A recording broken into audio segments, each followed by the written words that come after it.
Merkel ha detto che è rimasta impressionata dal pacchetto di riforme presentato dal Presidente del Consiglio. Ecco, qual è la sua valutazione?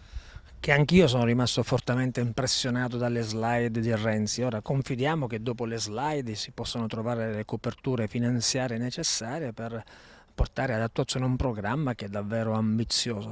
Lei è parlamentare europeo uscente, a maggio si rinnoverà il Parlamento europeo. Ecco, quali sono i punti di forza che porterà avanti in questa campagna elettorale?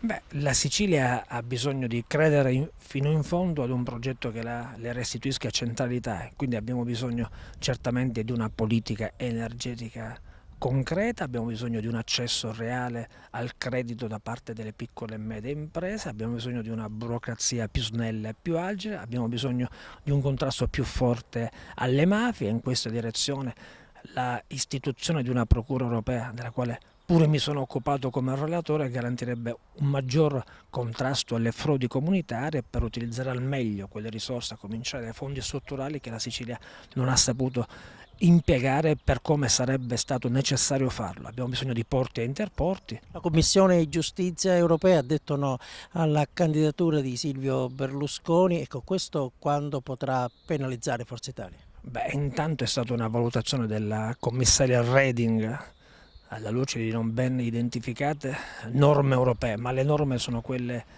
nazionali a disciplinare compiutamente la materia. C'è un ricorso interposto dal Presidente Berlusconi alla Corte di Giustizia, confidiamo nel buon esito e certo che parte della magistratura, una parte minuscola ma significativa, ha determinato nei confronti del Presidente Berlusconi una serie di iniziative che certamente hanno creato un danno vero di democrazia, un vulnus di democrazia. Adesso sembra ufficiale la candidatura del sindaco di Agrigento nelle file del Partito Democratico per cercare di trovare un posto nel Parlamento europeo. Ecco, tra Iacolino e Zambuto potrà essere anche una sfida a livello territoriale.